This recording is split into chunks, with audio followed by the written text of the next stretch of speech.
ఇక ప్రమాద స్థలం నుంచి మా ప్రతినిధి పాషా మరింత సమాచారాన్ని అందించడానికి లైవ్ లో సిద్ధంగా ఉన్నారు. పాషా, చెప్పండి, ప్రస్తుతం అక్కడ డెడ్ బాడీస్ అంతా క్లియర్ చేసేసారా? గుర్తుపట్టే స్థితిలో ఉన్నాయా? ఎవరెవరనే డీటెయిల్స్ ఏమైనా తెలిసాయా? ఎవరెవరు అధికారులు అక్కడికి చేరుకున్నారు? ప్రియా, మనం ప్రస్తుతము కల్లూరు మండలం చిన్న టేకూరు సమీపంలో అగ్నికి ఆహుతైనటువంటి ట్రావెల్ బస్సు వద్ద ఉన్నాము. ఇక్కడ మనం ఒకసారి ఘటన ఎలా జరిగిందో పరిశీలించినట్లయితే కేటీఎం బైక్ పై బస్సు ఎదురుగా వస్తున్నటువంటి యువకుడిని బస్సు ఢీకొట్టింది. ఈ కేటీఎం బైక్ కంప్లీట్ గా ముందు బానెట్ ప్లేస్ లో ఇరుక్కుపోయినటువంటి విజువల్స్ ని కూడా మనం స్పష్టంగా చూడవచ్చు.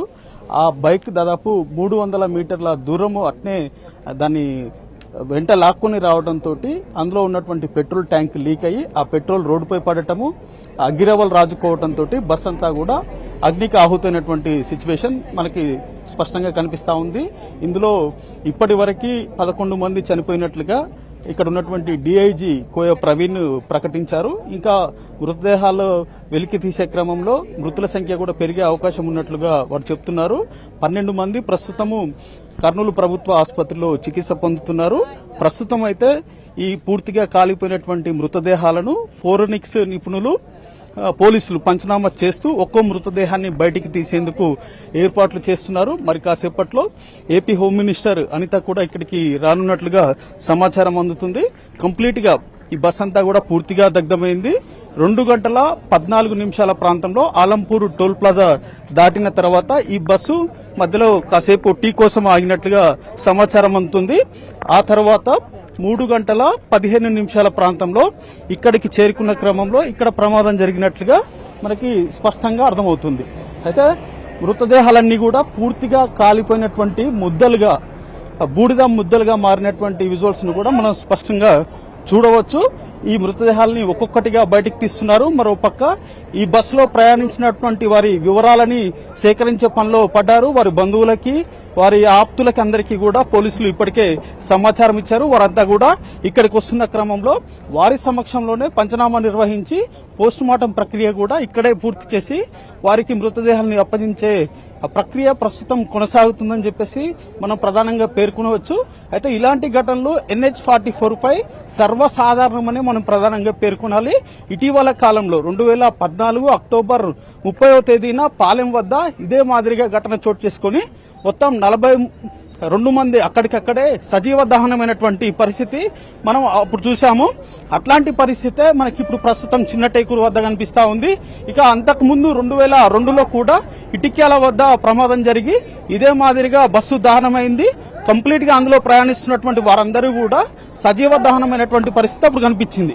ఇక తాజాగా ఎర్రవల్లి సమీపంలో కూడా బస్సు దహనమై 3 చనిపోయినటువంటి పరిస్థితి. అంటే వాల్వో బస్సులు అతివేగంతో రావటము, చిన్న రాపిడికి గురైన కల్వర్టుకి ఢీకొన్నా లేదా ఇతర వాహనం ఏదైనా ఢీకొన్నా అగ్గి రాజేసుకుని బస్ అంతా దహనమవుతున్నటువంటి పరిస్థితి మనకి బస్సు ప్రమాదాల్లో స్పష్టమవుతుంది.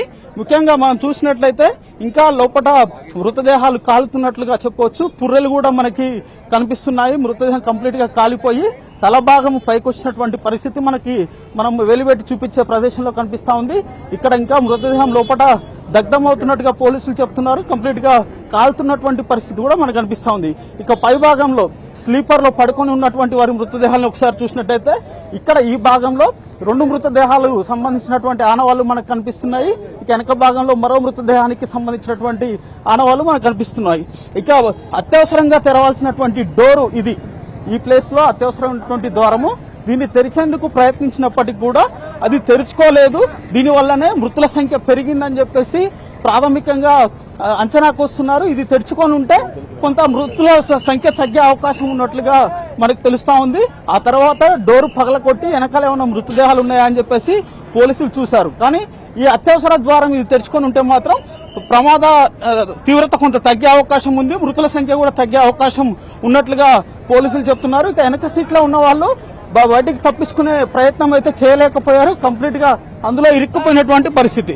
అయితే అవతల పక్క వైపు చూసినట్లయితే అవతల ఉన్నటువంటి అత్యవసర ద్వారం కూడా తెరుచుకోలేదు. అక్కడ కూడా మృతుల సంఖ్య ఉన్నది. ఖచ్చితంగా 2-3 మృతదేహాలు అక్కడ ఉన్నట్లుగా మనకు కనిపిస్తా ఉంది. ప్రియా, మొత్తం మీద ప్రస్తుతం అయితే దీనికి సంబంధించినటువంటి ఫోరెన్సిక్స్ నిపుణులు, పోలీసులు పంచనామాతో పాటు మృతదేహాలని తీసి పోస్టుమార్టంకి పంపించే ప్రక్రియని చేపడుతున్నారు. ప్రియా. పాషా, అయితే ఇప్పటికే అధికారికంగా 11 మంది చనిపోయినట్లు నిర్ధారించారు కదా. ఇప్పుడు ప్రస్తుతం చికిత్స పొందుతున్న క్షతగాత్రుల పరిస్థితి ఏ విధంగా ఉంది? మృతుల సంఖ్య ఏమైనా పెరిగే ఛాన్స్ ఉందా? అయితే ఇక్కడ ఉన్నటువంటి కర్నూలు డిఐజీ కోయ ప్రవీణ్ ఇప్పటి వరకు 11 మంది చనిపోయినట్టుగా నిర్ధారించారు. అందుకు సంబంధించినటువంటి వివరాలను వెల్లడించారు. 12 మంది ప్రభుత్వ ఆసుపత్రిలో చికిత్స పొందుతున్నట్టుగా చెప్పారు. అయితే 12 మందికి ఎలాంటి ఇబ్బంది లేదు, వారు ఆరోగ్యంగానే ఉన్నారు, వారికి ఎలాంటి ప్రమాదం జరగలేదు, చిన్న చిన్న గాయాలు తప్ప పెద్దగా గాయపడ్డ పరిస్థితి కూడా లేదు. ఎప్పుడైతే ప్రమాదం జరిగిందని తెలిసిందో వాళ్ళు ముందు డోర్ నుంచి అదే మాదిరిగా అద్దాలు పగల కొట్టుకుని బయటకు వచ్చినటువంటి సిచ్యువేషన్ కనిపిస్తా ఉంది.